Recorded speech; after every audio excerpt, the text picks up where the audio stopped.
KickFlix! Yeah! We should observe the ancient ritual of traditional pre-fight donuts. Yeah! Fear does not exist in this dojo, does it? Am I the baddest mofo low down around this time? Shut up! Break, not hit back. Silly Caucasian girl likes to play with samurai swords. You will all refer to me by the name Betty. I know Kung Fu.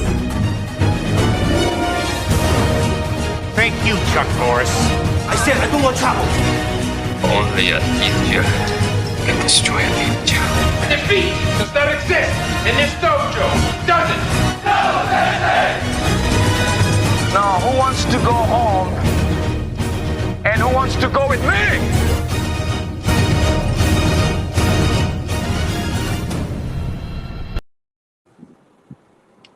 KickFlix! Yeah! And what are we doing? We're doing a special episode. It looks different than what we normally do because we're here in person, baby! We are. I can touch it. Hey! That's inappropriate. So we're doing a special episode because one, we're in person. We actually get to see each other. I'm in New York City for literally a couple of hours. And two, Shang-Chi came out. So Marvel's Shang-Chi, for those of you who don't know, really, read a book. Spoiler warning, because we're going to basically do our spoiler special of Shang-Chi right now. I guess, yeah. I just like, yeah, it's fine. Yeah, we could do a spoiler special. Also, this is a purely experimental. If it sounds like shit, let us know. Yeah. Hey, Hilda. Hey. Woo! Hilda. We're live from the rooftops of New York City, which is not really relevant to Shang-Chi in any way, but we're here and we're enjoying it. So. Yeah. I mean, we could have done this inside the apartment, but then how would I prove to you that I'm actually in New York? Or that we are actually in the same. We should have done it where we're on phones across from each other. Much a la The Rock and Kevin Hart. I'll be The Rock. Of course. Yes, of course. I'm Kevin Hart. But realistically, if you haven't seen Shang-Chi yet, you should. You should. And don't listen to this if you are worried about spoilers again. Yeah. We should start with the description. The description of Shang-Chi. Yes, because every episode we begin with the description of Shang-Chi with the Wikipedia description of Shang of the movie we're watching.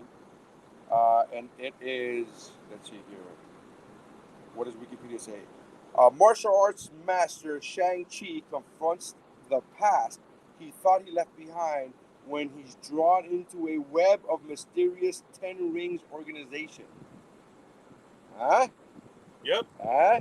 Just as exciting as we expect. I mean, it literally does sound like every other movie that we would do on this podcast. Because quite literally, it is the first of the Marvel martial arts movies, and we are not going to talk about, well, we should talk about Iron Fist a little bit. Well, two things. One, this movie is, remember how, for those of you, like if you're a James Bond fan and you're watching Casino Royale, and then Quantum of Solace came out 3 years later, it took place immediately after Quantum of Solace, like immediately after Casino Royale. Mm-hmm. And to a lot of fans, we hated that because we're like, I don't remember a movie that I saw 3 years ago. Right. This is the exact opposite. This is like, hey, remember that movie that came out 12 years ago? No, nobody does. Here we go. Here's the recap. And they give you a quick recap of what happened in Iron Man 2, and then they bring in the 10 Rings back. Well, they starts off with literally the first words are in Chinese. The first words are Mandarin, and it's basically like, respectfully, we are going to do a Chinese martial arts kung fu movie. Oh, within like the first 10 minutes, I was texting you guys because I saw it opening day, not trying to brag, but I had nothing else to do.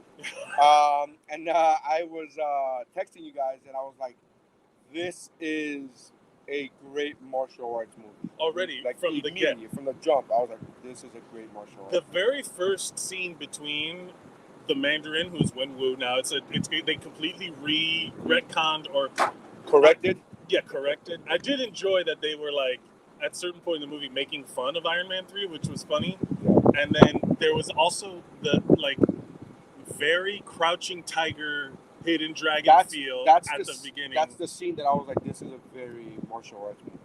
Not only that, but like good. Yeah. Like Tony Leung is good. Like they hired good martial artists, and from the get, I was thoroughly impressed with like the focus of the actual fighting. Because if we're gonna talk about Iron Fist sucked diddly yuck. It was bad. I did not think it sucked, just for the record, but the fight choreography was trash, and then it came out years later that dude from Game of Thrones, what was his name? Exactly. Iron Fist. The guy playing Iron Fist refused to learn choreography, and then he was going to feel it in the moment, and the choreographers had to make that shit up on the spot. I did not know that. Yeah. Fuck that guy. I mean, like, the whole point... I mean, fuck that guy for doing that, but I still like that show a lot. Anyway, that's besides the point. I don't know why are you bringing up Iron Fist when we're talking about... Because I was so disappointed in But Iron Fist. But this is a Shang-Chi episode. This is not an Iron Fist episode. This isn't even a Marvel episode. This is a Shang-Chi episode. Let's focus on Shang-Chi. Okay, but the reason I brought it up is because in Shang-Chi, I went in with a lot of hope. I hope a motherfucker would learn his choreography.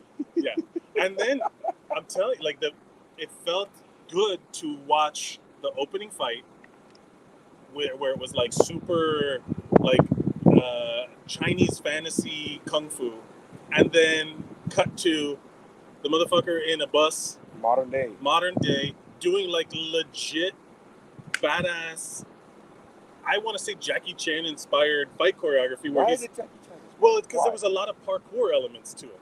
You know, when he's like running on the bus and then he swings down. There's a lot of Michael Scott inspired parkour. Yeah, a lot of Michael Scott inspired fighting. I thought it was. I loved the whole movie, but can we talk about first of all the villains? There's multiple villains in this, which I thought was pretty cool. The main villain, who you think is the main villain, turns out to still be the main villain, but also there's another villain that's bigger than him. Like I guess, or them. I guess I don't want to say him, but it's like the dad we thought is the villain, which he is the villain. Right. But then there's a fucking larger villain. Yes. That kills him. Yes. Well, because that's the thing about this movie that I enjoyed a lot, is that it kept building on itself in a way, because it starts off with him. They even make fun of it at the end, where he's just sitting there with his friends at a dinner table. You know, they're just having dinner, talking shit about like, oh, you speak 4 languages. You know, like basically all of the. You know how we always say that the suspension of disbelief is like you have to like pick and choose where you believe things and don't believe things. Like, oh, that's bullshit. But giant robots fighting. You know, like Iron Man is real, but the fucking the science behind the bus would not be real. You know what I mean? Like it's something that pulls you out of it. It starts with him being very grounded, to all of a sudden he's riding a fucking dragon, punching a demon and exploding it with a Kamehameha. It's not all of a sudden. It took an hour and 45 minutes to get to that point, but it started off very like, oh, he didn't even look that fit when he woke up. Like he's like, oh, I'm gonna do push-ups, and you're like, oh, he looks like a decently in shape guy. We have different definitions of fitness goals then, because I'm like, if I look like Shang-Chi... No, but Shaq, in the beginning, that's what my whole point is, that in the beginning, he woke up and did some push-ups and he looked fine. He looked like a in-shape guy. Yeah. And then after the bus scene, they then go to Macau, and he takes off his shirt and you go, oh, right. Oh, so you've been training for a few months in between these shots then, right? Yeah. It's clear as day that now. Also, I love that they showed that he earned the skill. Like it wasn't one of those things where it's like, yeah, and then I was magically granted martial arts ability. They show him getting his ass kicked as a little kid, training his fucking ass off. So the training sequence, right? This is something that happens in every martial arts movie. Yes. The training sequence. We gotta rate the montage. It happened twice in Sidekicks. There was 2 training montages in Sidekicks. How did you like the training montage? Well, I love that they showed the fist in the log, because that was the moment where I was like, I wonder how they're gonna show that he knows how to fight. because all of a sudden in San Francisco he fucking kicks ass, right? He's beating the shit out of this guy on the bus. He's pulling, and then I was like, how are they going to explain it? Because the origin story was completely revamped for the movie. So the origin story being completely changed means that they could have just been like, and then he was touched by some magical entity, whatever. But then no, they show the fist in the thing, showing that he fucking crushed his knuckles every time. He was beat with rods. He was forced to fight. Like, it also showed like kind of the intensity of his dad, and like showed how like he was his son, but he was like a warrior first, and then no matter what he did after that, I was like, well, he earned it. I was believable. Well, here's what I will say. The training montage was fine with me. The problem that I have with the training montage is that it took place when he was a child. The story of Shang-Chi that we're seeing takes place literally 10 years later. And I'm thinking to myself, so you haven't thrown hands in 10 years and you're still this good? Like, don't you have to like practice? You know what I mean? Isn't that like something that a diminishing? It's like talent? a diminishing skill. Well, I took high school martial arts. So clearly. So, like, if I got into a fight right now, yeah, I'd fuck up a dragon. Yeah, of course I would. Of course I would. Of course you'd take on 4 bad guys, one with a sword for a hand. Yeah, of course. Why wouldn't that 10 years later? Like, that's the part that I was like, it's kind of like when I was watching the new Karate Kid, Will Smith's son. Jalen? No. Jaden Smith? Jaden Smith. Jaden Smith. Yes. So it's kind of the same feeling I had. I'm like, man, this movie's amazing, but ultimately we're watching children fight. I wish it would have been like at least older teenagers, 18-year-olds. You know what I mean? Like, that's what my thought process for watching the new Karate Kid was. Watching the new Shang-Chi, I was like, oh, this is awesome. I wish the training would have happened 5 years ago instead of 10 years ago. You know what I mean? Do you think like that 2 years ago? Is it like, because you think you could fuck up a kid? Regardless of his training? No, it's because of the fact that I don't, like, it's hard for me to buy, we're talking about suspension of disbelief, it's hard for me to buy in to the fact that this guy hasn't thrown hands in 10 years and he's still this deadly.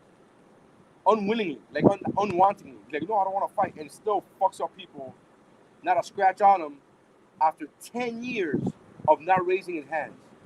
For sure he has to do, I mean, look, he does push-ups. In Batman Begins, you were about to say he does push-ups.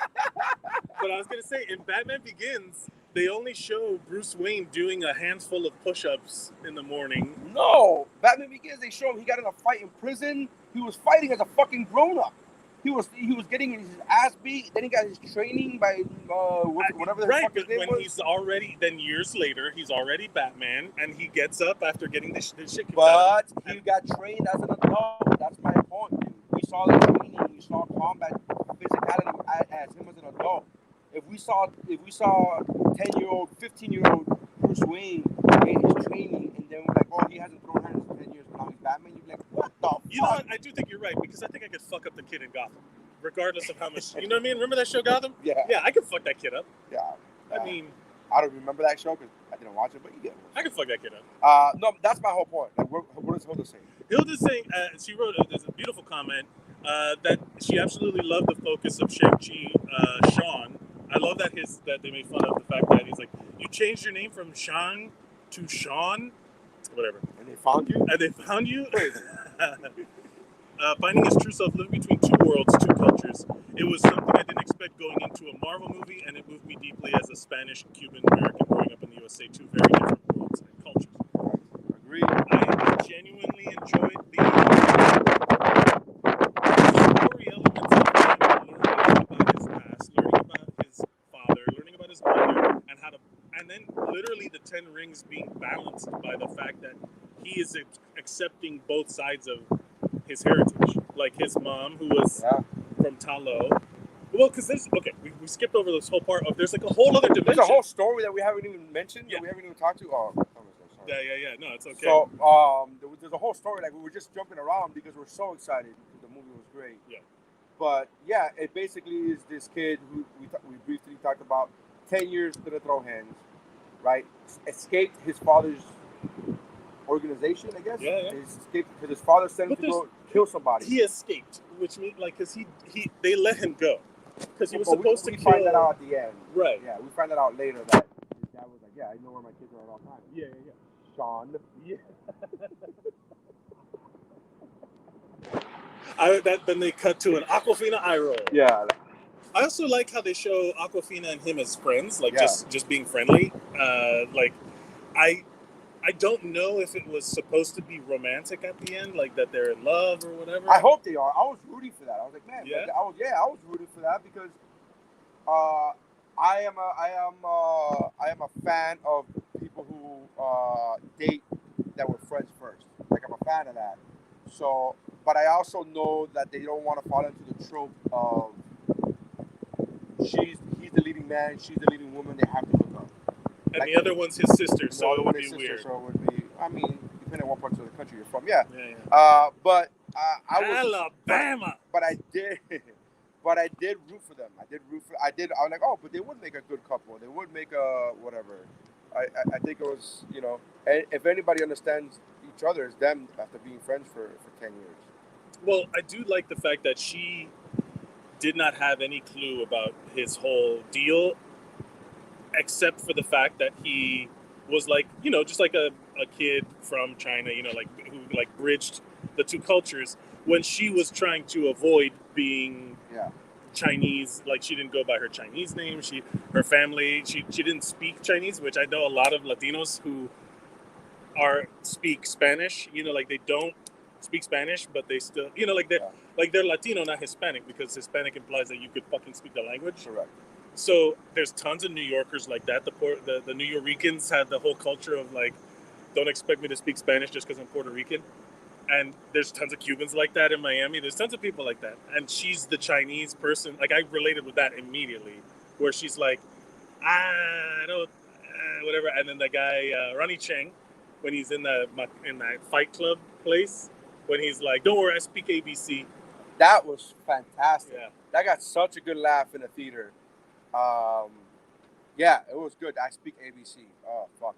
So good. That's an entire culture, a language built on a completely different structure that it's like, I speak ABC is the perfect way to encapsulate that because you immediately know what he's talking about. Yeah, and the fact that he's also making fun of the fact that it's like our alphabet is so simple. Yeah. Like, yeah, I speak I speak your kindergarten bullshit. I speak your bullshit. Yeah, I also know my shapes. It's fine.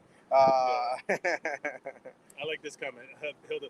Funnily enough, my teacher used to constantly repeat, if you can't push up, you can't punch. 10 years of push-ups. He's got a punching skill. Was your teacher Alfred? Yeah. All those push-ups. What are all those push-ups for? When he has that beam on top of him? Yeah. What are all those push-ups? All those push-ups for nothing. All right. So the story goes. He escaped his father's organization. His father then 10 years later catches up with him. They have a fight. He needs a pendant. He needs a pendant that his mom gave him. Before she passed away, before she was murdered, we find out. Murked. Yeah. And then, wait, didn't he run away because he was sent to kill the Iron Gang, the last person that was involved in the death of his mother? Yeah. Right. He did though. That's the thing. You think that he ran away because he couldn't do it, but then you find out he ran away because he fucking did it. He did it. Like he murked that guy. Yeah. I don't hate that. I'm not mad at it. I'm not mad at it because as a Marvel movie, you expect it's stereotypical. Like when I didn't quite, but I almost rolled my eyes when at first he implies that he didn't. Well, actually, he says flat out, I didn't do it. He lies to Awkwafina and goes, I didn't do it. I go, no, I couldn't do it. I was like, fuck. I didn't roll my eyes, but in my mind, I was like, kind of would have been cool if he did though. Yeah. Only because it would have gone against the hero trope. The hero trope of like, well, I'm a hero, I can't kill, and all this bullshit. Like he didn't know he was a hero. He was 15 years old. Yeah. He was being manipulated by his dad. Like, he had the grief of his mother. He didn't know that he was fucking. So, but I like that it continues. So like, what brings him back into that world is this postcard that supposedly from his sister. So then he goes and they find out, like after they're attacked and whatever, they steal his pendant and now he's like, fuck, I gotta go find my sister because we're fucked. Then they go to Macau and then there's like the fucking Fight Club. And we gotta talk about the fact that you see Wong. Wong fighting Abomination. That's Abomination, right? Is that it? I didn't know what it was. I just thought it was. That's what everyone is saying, that it is Abomination. That like all of the videos I've seen since on YouTube or whatever, it's Abomination. But is it Yamil Blonsky, Tim Roth's character? Because he's coming back. I hope it's not Abomination, because that would take him out of the loop of running for as far as a villain is concerned. Unless you're gonna put him in the movie with all the villains, with all the former villains. The Thunderbolts. The Thunderbolts. We got to turn it this way. But it's too much. No. I'm not. No, you look. So, we haven't seen each other in years. Has it been years? When was the last time I saw you? Because I didn't see you when I went back to Miami. Because it's been pre-COVID. Pre-COVID. Definitely pre-COVID. Pre-COVID. It's a different. By the way, we're both vaccinated. To the listener in the audio, we're both vaccinated. And he was tested yesterday. I got tested yesterday. And I got my results this morning. So anyways, we're good. But, I licked the subway. Yeah. Well, no. I ate a rat on the way up here. That's definitely something that happened. Yes. My hope is that that's not Abomination, but I could see how it is. But. They keep saying it's Abomination. It looked different to me, so I don't know. So there's like a lot of speculation about what it could be, because it could be the Thunderbolts are happening, because the Yamil Blonsky. Oh, the Thunderbolts are definitely happening. Definitely happening. That's definitely happening. But if you saw Black Widow, yeah, Thunderbolts are definitely fucking happening. That's already. Yeah. And then and also Falcon and the Winter Soldier introduced a bunch of it. This whole Dark Avengers Thunderbolts combo. I'm in. I'm down. I'm down for that. But if it's the Abomination, like all the cool characters. Yeah, it's all of the villains fight. Like all the cool characters that didn't die. Yeah. That didn't die. What we needed was Michael B. Jordan's. Ooh. That would. But they fucking killed him, because that's what Marvel does. Hey, dude, we got a really cool villain. Cool. Thanks for this one-off. They took this one shot. Like, they signed up for one movie. That's it. But the reality of it is that it could be anything. They could have given the fucking. I thought it was a regular monster. I didn't think about it. I didn't until right now. Until you just said it, I didn't think it was Abomination. It very well could be. I didn't think that. I thought it was just a regular monster that Wong knows. Yeah, just a Wong monster. Just like Wong needs extra money, so he goes and sets up a fake fight. Like that's a. You know what I want? I want a Wong Deadpool movie or TV like Disney Plus series, because Wong is legit like become one of my favorite characters. I love how he's just around. He's always kind of snarky. He's talking shit. I like how he's got this incredible knowledge of the sorcery. He's not the Sorcerer Supreme, but he fucking does everything the Sorcerer Supreme does. And I like the fact that he listens to Beyonce. But yeah, there's a lot of speculation as to what that could mean, because they show that it could be the Raft. Yamil Blonsky, Tim Roth, the actual like Tim Roth Abomination, is coming back for She-Hulk. So who knows? Tim Roth is coming back for She-Hulk. So we don't know what that could be. He's older, yeah. Remember when they CGI'd his abs in Incredible Hulk? I do remember that. You gotta look. Wait, they CGI Tim Roth, not the Abomination. No. They CGI Tim Roth. When he's recovering from the first time he gets his ass kicked, you gotta watch it, because it is ridiculous. Oh, I gotta watch that. Oh God, Marvel, CGI my abs, please. Yeah, that'd be great. It's so fucking funny. But yeah, that's back when the Ed Norton Hulk was. I love Ed Norton. I really did too. I mean, it's a shame he's a fucking asshole to work with, apparently. But apparently he's an artiste. He likes it done the way he likes it done. It's not fucked up. He's like, I'm an asshole because I want this to go well. Yeah. Because I want this to go well, and I have a feeling of how this is going to go. Creative differences. That's all it is. Well, but that's what I'm saying. Like, creative differences can label you an asshole. Like, because I'm creative and I have my own opinion. And it's like, yeah, you're an asshole. Like, whoa, wow, okay, I guess. Like, that's weird. And then you hear all the stories about all the behind-the-scenes stuff of Marvel being, like, super racist and misogynistic, and then you're like, maybe we should have let Norton do some stuff. But maybe we would have had a Black Widow movie earlier. Maybe. Did you like the whole, the sister having to force herself to train when nobody was watching? So I like that. I didn't completely buy that, because that's, to me, one step removed from the Ninja Turtles learning Kung Fu from a book. Right. And you go, get the fuck out of here. Yeah. Like that's never works. So and then she picked up that weapon, that Kill Bill fucking ball, that spear with the rope. She picked that, and I'm sorry, I don't know the name of the weapon, but it's a name. It's a real weapon. The chain whip. So she meteor picked, hammer thing. yeah. So she picks that up. It's with a blade, and she just starts going at it, and I'm like, oh. So what? Because you read a book? Is that what you're saying? I saw somebody else do it, so I can fucking do it, and I'm like, what the kind of?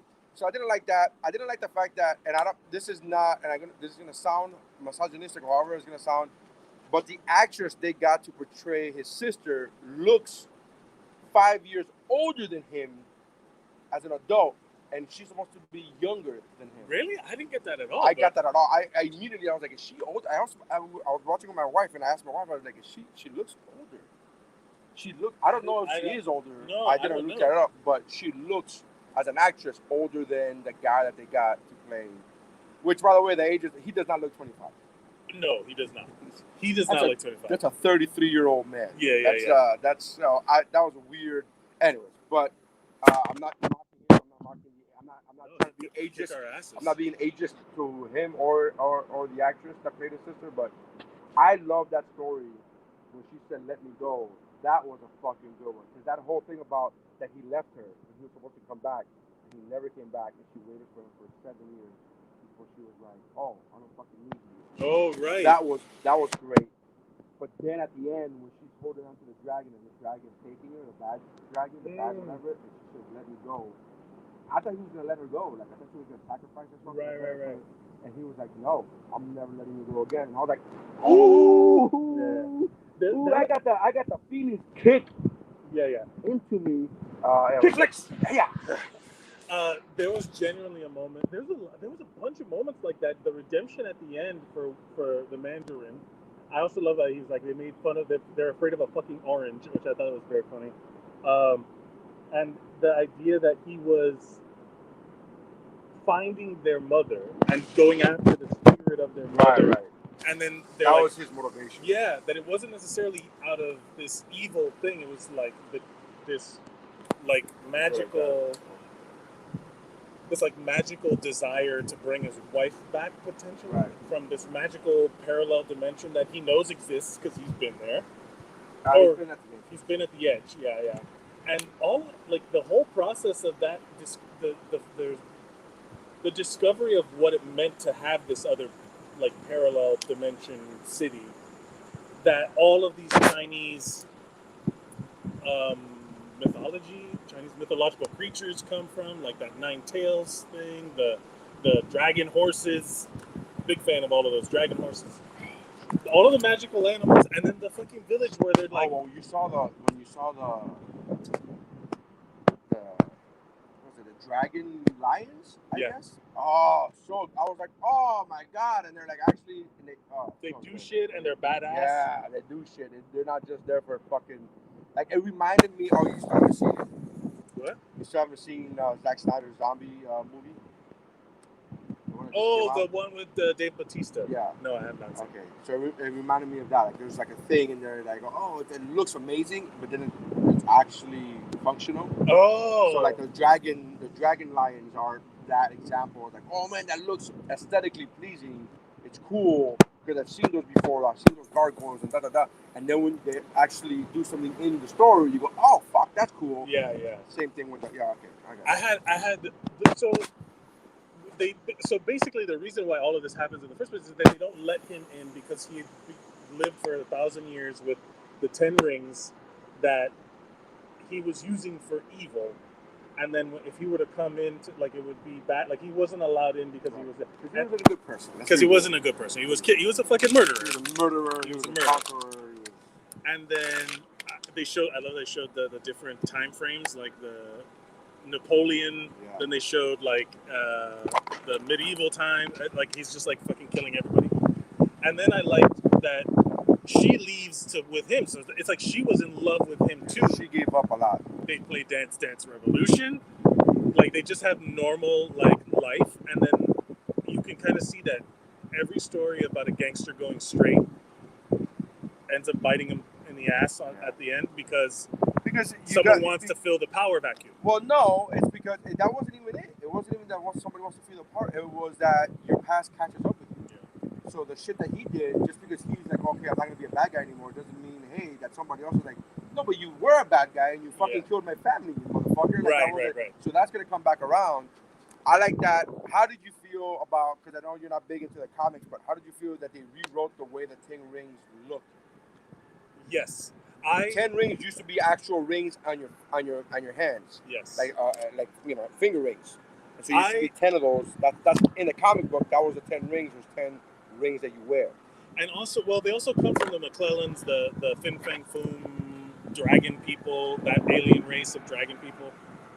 But like I like that at the end they tell you still don't know how they work, because even they did a thing. They were doing their stuff. They were like a whip and then like projectiles, and they were just under the control of the person using them. And then when Shang-Chi used it, it was even stronger because he was balancing the good and the like. When Wu was just using him for power, and that whole scene where, bro, I got goosebumps because the mother did that foot sweep circle thing, and then the hands open. Then his aunt did it. I love when his aunt opened his hand. Yes. I was like, open your heart. You have to open your heart. You open your hand to open your heart. Like that was for real. And then when he is fighting his dad and does the mom's move, I was like, hey, he's doing it, Peter. And then when he gets the rings, like he can kind of like take them from him. You saw that? Like he was like, they want to be with me because he's balancing that. He like said yes to the dragon's power. Yeah, the protector dragon. So either way, did we talk about there's a fucking dragon? Yeah. What the fuck? Dude, when that dragon came out, I was like, no, they're not. There's an actual. Holy shit. I literally said, holy shit. I was like, holy shit, there's an actual dragon, y'all. Like, it was bonkers. That was fucking bonkers. The little demon thing sucking the souls out of people's mouths was a good fucking, like, scare. I did think it was funny that they had the weapon that the sister was good at, made of dragon stuff. Like, hey, we knew you were coming. And we knew you'd be good at this. So here's the chain weapon. Well, it's not like they only had, that was the only dragon tool that they had. No, everything was made out of dragon scale apparently in that fucking village. That dragon, every time the dragon goes to shave in the morning, he's like, here you go, motherfuckers. Yeah, make some shit with this. Yeah.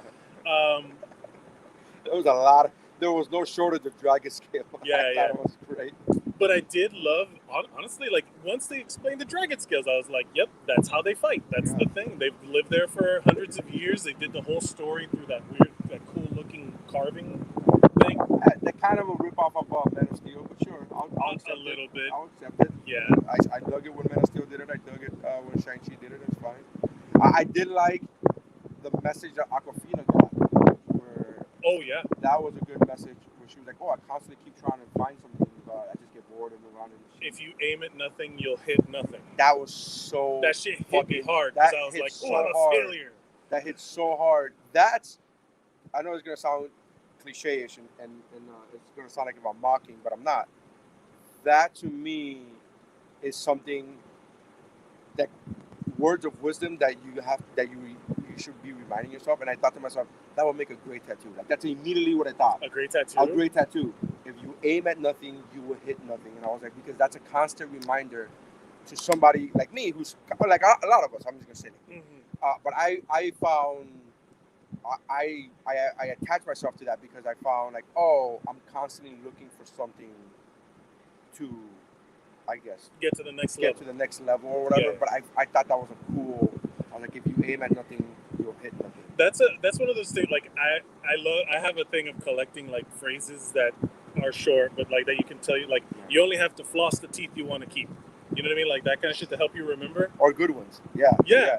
No, but it's true. Like if you want the result, you got to do the thing that gets the result. You know what I mean? Yeah. And it's like one of my favorites is Arnold Schwarzenegger's quote where he says, "You could have results, or you could have results or excuses. You can't have both." Ooh, that's a good one. And I was like, "Oh fuck, yes, that's so good." I love a goal without a plan is a wish. That's a good one from. That's a little Disney-ish, but all right. No, that's Herm Edwards from the Broke documentary that Billy Corben did. Oh, really? He's like when he's Oh, talking. that's right. I've heard her. Herm Edwards is like a goal without a plan is a wish. Yeah. If you want to be lazy, be organized. I love that one. Herm has a lot of good ones. But that, if you aim at nothing, you'll hit nothing, is perfect exactly like that because it's 100%. You can use that in a lot of different situations. Yeah. It applies to literally everything. Yeah. Like if you, it's like, oh, I don't want to hit anything. It's like, okay, then you won't. Yeah, you won't. And then it's one of those things where it's like, if I don't have a specific goal in mind, you'll never get to anywhere. Yeah. Because you're not. It's great. I thought it was great. Awkwafina hitting that shot was phenomenal. Awkwafina as a whole was great. First of all, I'm a fan of Awkwafina. I've only seen her in 3 things. I'm not exaggerating. Yeah. I learned today. What were the 3 things? I know about her from she was. I know she was in Crazy Rich Asians, even though I never saw Crazy Rich Asians. I never saw it, but I know she's in it. And I also know her from Jumanji Part 2. Oh yeah, she was great in that. She was great in Jumanji Part 2. Yeah. And then there was something else, and I forgot what it was. But my whole point is, like, I went into Ocean's 8 she was in? Yes, there you go. Ocean's 8, yes. So I've liked her in the 3 things that I've seen. I'm not exaggerating, 3 things that I've seen. But I know a lot of people like, she's annoying. I'm like, I like her. She was the right amount of out of character. Like, like fish out of water. Yeah. She was the right amount of that in this movie. And she was also like a good representation of the opposite of Shang-Chi. Like, where she was not a special person. Like, she's just like someone who... She wasn't somebody with abilities or powers. Or like lineage or something. She was just a person riding that line between 2 cultures as well, just in a different way. And then to have her then find this, like, she's gets this winning shot. She has this moment of like power. And then at the end, when they're telling the story, it sounds so ridiculous. It's so great, that whole moment where they're like, "All right, you don't have to make fun of us." It was almost like the guy from Ant-Man. Yes. In that story, where it was almost like you're like, what?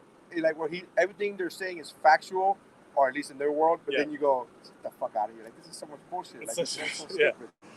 I did enjoy that. I also enjoy that, like, literally. Oh my God, I'm sorry to cut you off. We haven't even talked about this guy coming back as the Mandarin. Yes. As Trevor. As Trevor. Holy fuck, man. Oh man. That is crazy. The one thing I hated about Iron Man 3 was a plus in this movie. It was great in this movie. So good, and he was able to talk to the ass monkey thing. The faceless monkey. Faceless monkey. Oh, it was great. He's like, oh, he really feels bad about that. Don't bring that up. Okay. This all hinges to me on if you've seen All Hail the King, which is the short that they did that came out on Thor Dark World. The Thor the Dark World DVD had these, because that was those Marvel one-shots. Hold on, there's crime happening. Because it's New York. It's New York, so there's crime. We should be seeing Spider-Man. Yeah. Swing by. And, but we hear you, bro. Take it easy. All right. Okay. Is that a cop or an ambulance? No, that's a ambulance, probably. Yeah. They have different ringtones.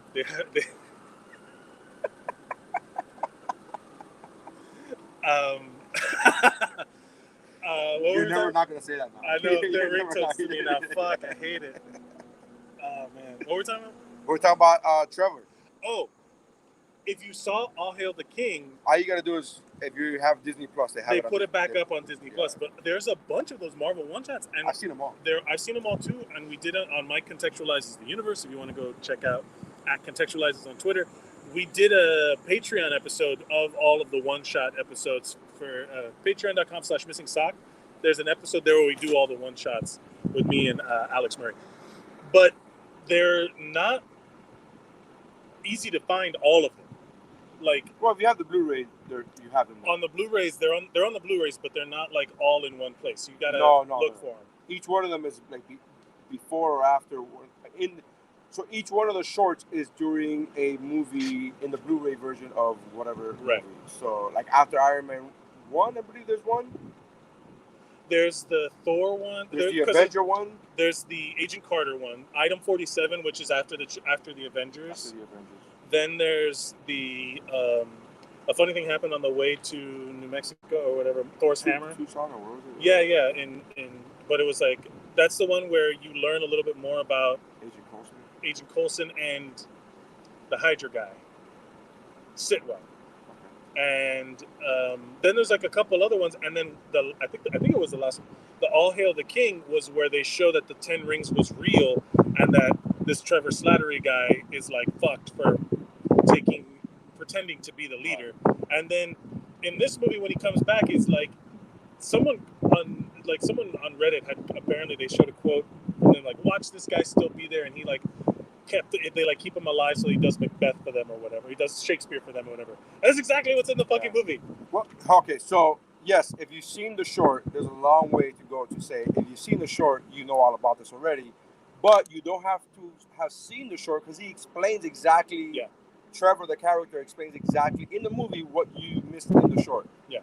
Obviously, a truncated version of it, but it's still the same story. It's still the same explanation. And also, when Wu makes fun of Iron Man 3, like, yeah, they used my name, they used all this stuff. It's all fake. Did give permission. I like the fact that they asked him to use his name, and he granted him permission. For the 10 Rings organization. They asked him? Yeah, he said that in the dinner. He says they asked him, and of course I let them, and let them use the 10 Rings, whatever. And then he says, and you know what name they came up with? Mandarin. Oh. But he let them. He gave I didn't permission. realize that he had let them. Yeah, he gave them permission. But I like the fact that, like, when I saw that, I was like, oh, like a comic. Like, hey, can I use that bit? And again, man, go ahead, use that bit. Yeah. He's like, oh, I don't like the way you did that. Like that now, like that it became like that's why I remember specifically about that. Yeah. For me, it was more like that was when he was being a good guy, apparently. So when he was like living just a simple life, he didn't really care. And then also the fact that he's like, I've gone by many names.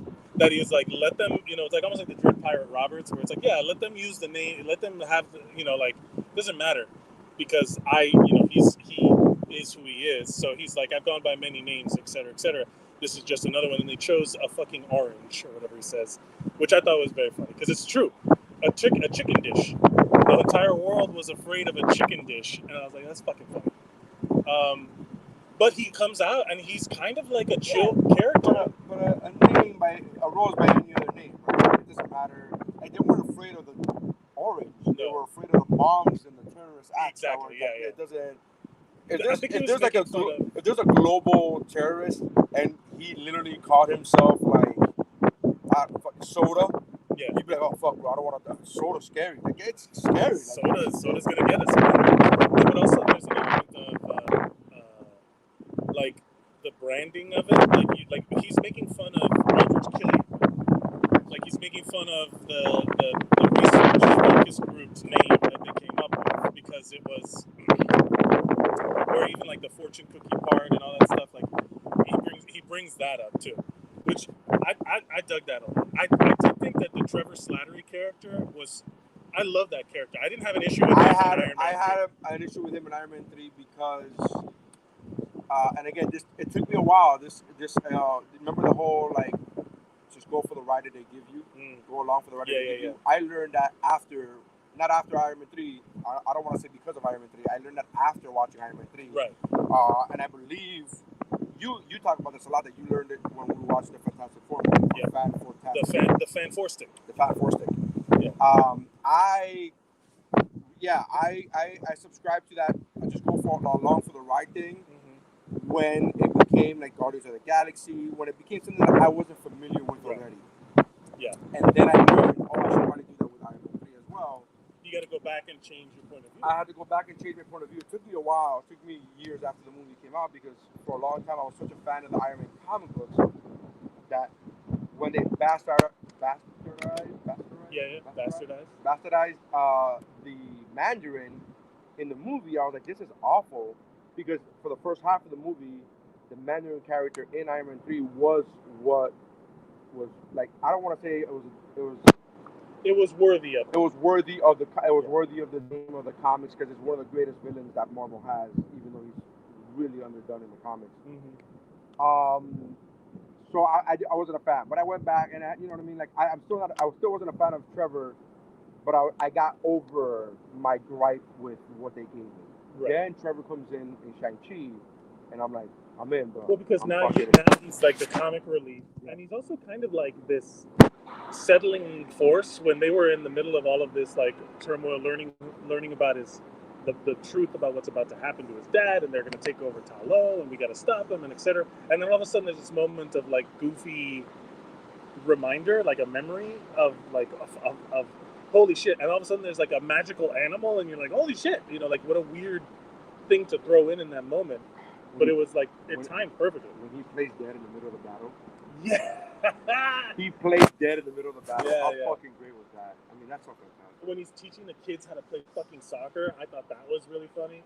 And also when he's interpreting for the Morris, to giving them directions through the forest. Right.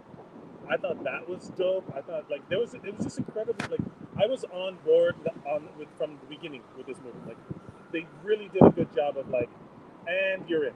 You know, like you're if you're not on board by now, we're not here. You're not for us. We're gonna make our movie. I could only hear like Western audiences go, "Do they have to speak Chinese all the time?" Though? Yes, I knew. I was totally okay with it. I love subtitles. I don't like subtitles, but I'm okay with it when it serves the purpose, and the purpose is like, hey man, this is good. I like what Valkyrie did. Did you ever watch Valkyrie? The movie Valkyrie with Tom Cruise. Oh no, I never so like the first 2 minutes of that movie, they're speaking German, and literally you see the subtitles, and you hear them speak German, and so it's like they do their version of German English the way we do Spanish. Okay.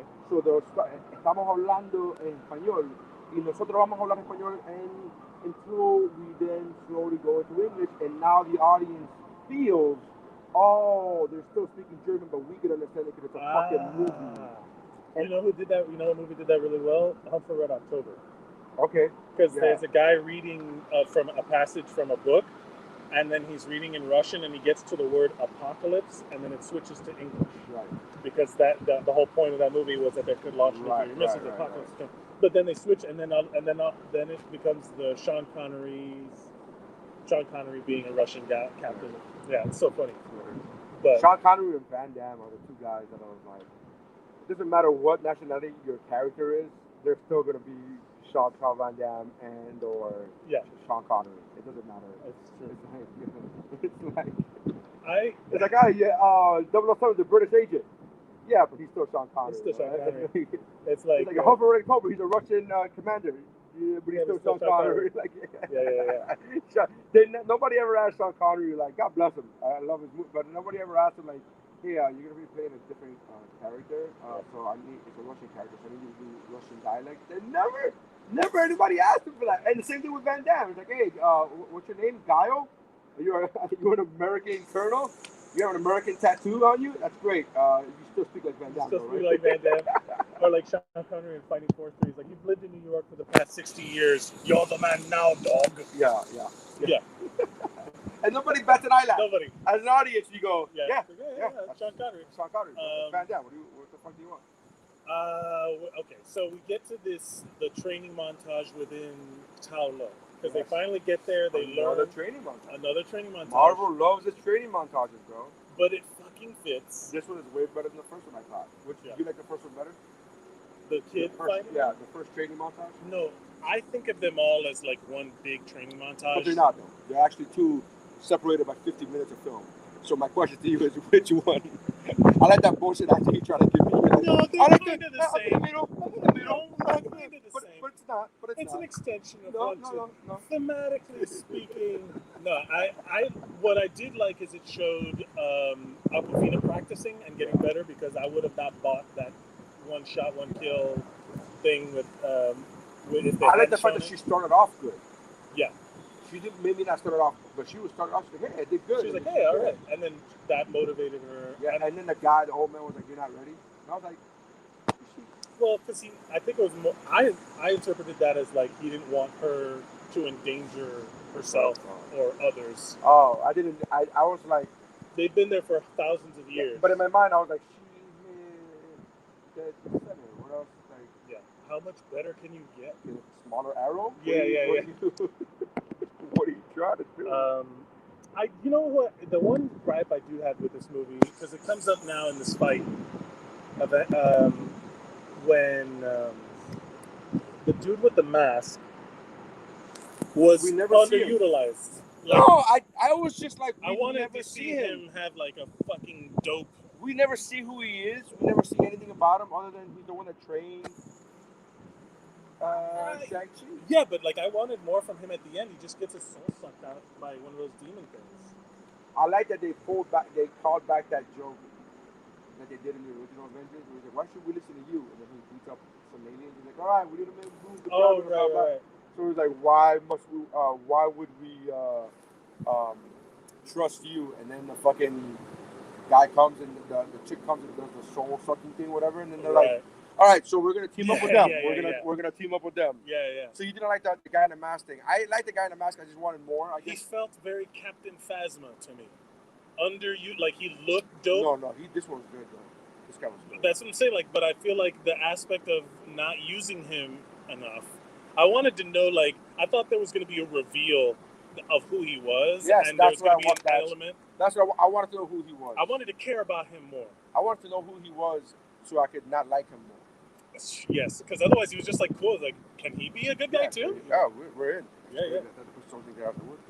Yeah. Watch this be like all of a sudden like Spider-Man drops down and be like, oh, this is the perfect podcast for you to be on, Spider-Man. So all right, so let's go through the ratings. Right? Oh yeah. How many rings? How many rings? No, I'm gonna give this 10 out of 10. Razor Fist vehicle, like the Razor Fist cars. Did we like Razor Fist? Not as much as I liked the mascot. I thought the Razor Fist. First of all, I didn't like the fact that he didn't have a hand and he had the sword thing. I didn't. It's old comic book shit that is like. Imagine if he had a sword or a hand. Aquaman had that at one point. He had a sword. Aquaman had like a. But I did not like that the sword comes out of his arm, because then how does it fuck does he? It's like the Deadpool in Wolverine Origins, where the sword comes out of his forearm, and you're like, how the fuck could he have bent his arm? Like, that's the suspension of realism. Well, no, because the blade it's like one of those like. It's like a car antenna, like one of those. Yeah, like little car antennas where you go. Oh, I'm alright with that. No. I just don't like aesthetically. I didn't like the way the sword looks at all. As part of the set, I don't like that. And then the name Razor Fist, I was like, is that like Taser Face? Exactly. I was like, are they mocking themselves? I think they are, because that's definitely a character that is dumb. Like, yes. Razor Fist is dumb, even in the comic books. Dumb. But I'm a huge fan of the actor who played Drago. That's Ivan Drago's son.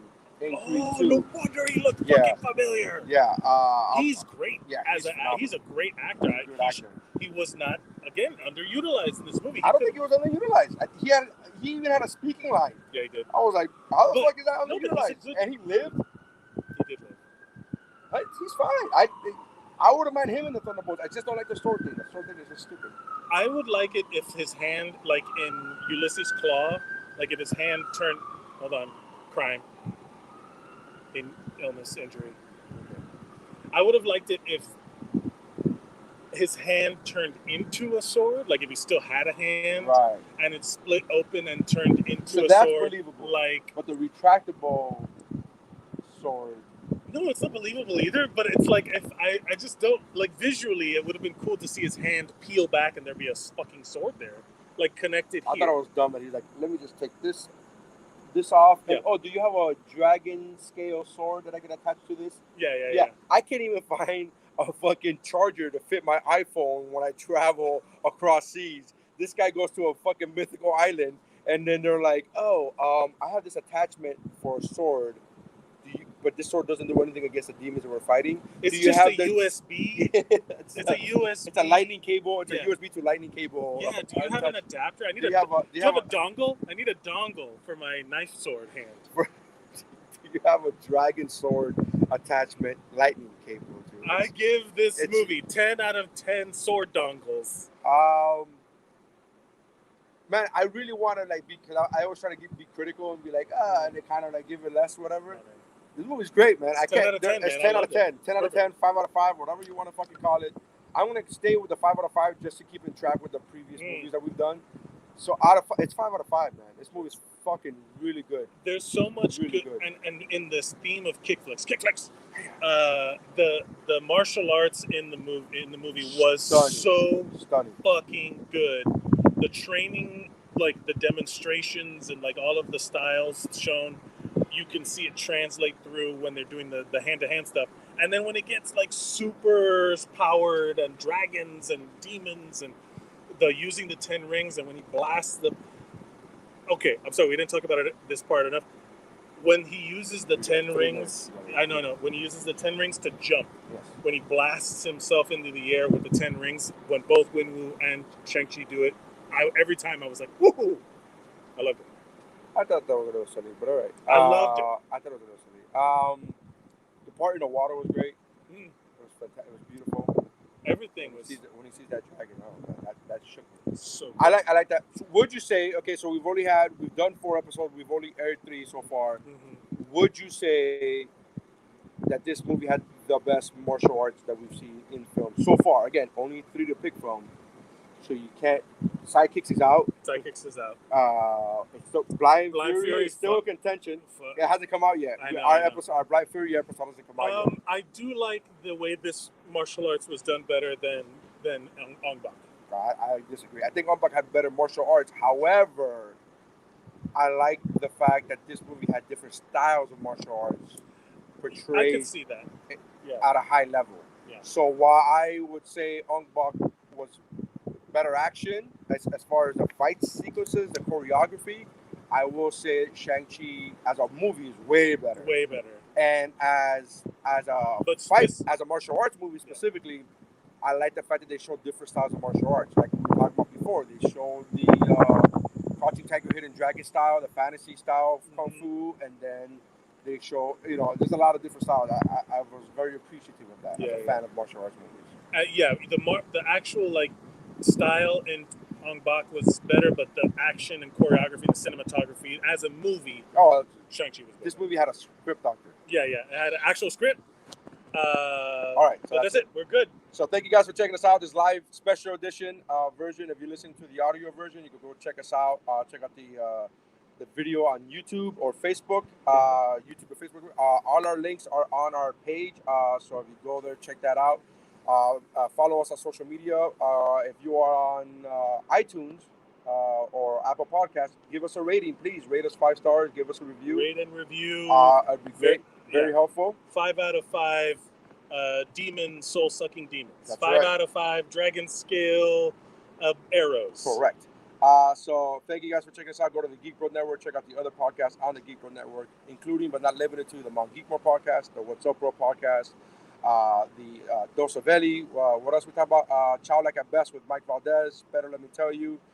Shiver and Mamas and Merlot is coming back. So check that out. Thank you guys for checking us out. That's how kicking is done. KickFlix. KickFlix.